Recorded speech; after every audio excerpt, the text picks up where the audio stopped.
(2022년 4월 6일) 수요일 달코라 뉴스입니다. 지난 4일 밤 존슨 카운티에서 EF2급의 토네이도가 발생해 큰 피해를 냈습니다. 주 상원소위원회가 종이로 된 임시 자동차 번호판 불법 사용을 조사할 계획입니다. 북텍사스에서 조류 독감이 발생하자 지역 동물원들이 바이러스 확산 방지에 나섰습니다.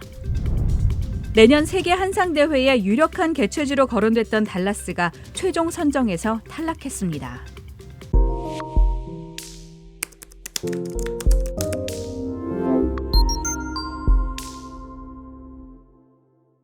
지난 4일 밤 존슨 카운티에서 EF2급의 토네이도가 발생해 큰 피해를 냈습니다. 어제 연방기상청은 알바레도 인근 비너스에서도 토네이도 피해가 발생했다고 전했습니다. 재난을 당한 주민들을 지원하기 위해 적십자사는 알바레도 제1침례교회에 구호소를 설치하고 어제부터 운영을 시작했습니다. 이 구호소는 앞으로 며칠 동안 오전 10시부터 저녁 6시까지 운영될 계획이지만 필요에 따라 야간에도 운영될지 여부가 논의되고 있습니다. 텍사스 주 상원소위원회가 종이로 된 임시 자동차 번호판 불법 사용을 조사할 계획입니다. 지난 4일 댄 패트릭 부주지사는 자동차 불법 종이 번호판 조사 계획을 발표하며 주 상원의 사법소위원회에 지금부터 내년에 열릴 주의회 회기 시작 전까지 이 문제를 다룰 것을 요청했습니다. 대규모로 벌어지고 있는 임시 자동차 번호판 사기 행태는 그동안 지역 언론에 의해 지속적으로 고발된 바 있습니다.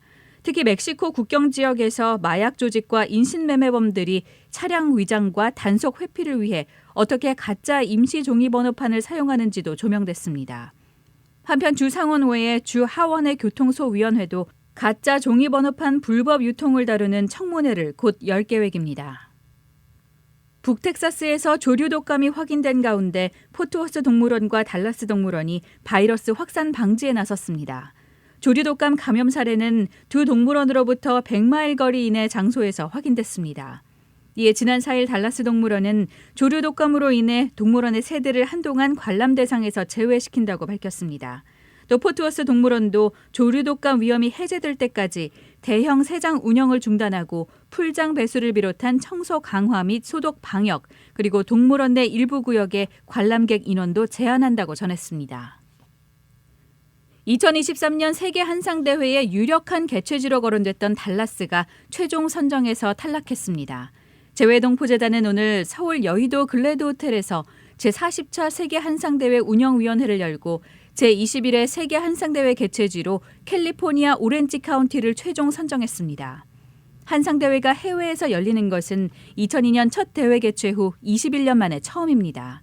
재단은 대회를 유치한 미주 한인 상공회 총연합회 산하에 달라스, 뉴욕, 애틀란타, 오렌지 카운티 등 총 4개 지역을 최근 현장 실사했고 1차 내부평가위원회를 열어 후보지로 오렌지 카운티와 달라스를 추천했습니다. 대회 운영위원들은 컨벤션 센터와 호텔 등 시설을 비롯해 동포사회와 현지 주류사회의 협력 가능성, 신청단체의 대회 개최 의지 등을 종합해 오렌지 카운티가 타당하다고 의견을 모았습니다. 재외동포재단은 2002년부터 한국의 중소기업 해외 진출과 전 세계 한상 네트워크 구축을 목표로 해마다 세계 한상대회를 개최해왔습니다. 오늘의 단신입니다. 한국 정부가 임시 국무회의를 열고 대통령 집무실 이전에 필요한 예비비 360억 원 지출안을 의결했습니다. 대통령직 인수위원회가 문재인 정부에서 다뤘던 최저임금 개선책을 논의하고 있다고 밝혔습니다. 유럽연합 27개국이 러시아의 우크라이나 침공 한 달여 동안 러시아 연료를 사기 위해 러시아에 낸 돈이 350억 유로, 약 393억 달러에 달하는 것으로 드러났습니다. 에마뉴엘 마크롱 대통령의 무난한 재선이 예상됐던 프랑스 대선이 마린 르펜 국민연합 후보의 약진으로 막판 혼돈 양상을 보이고 있습니다.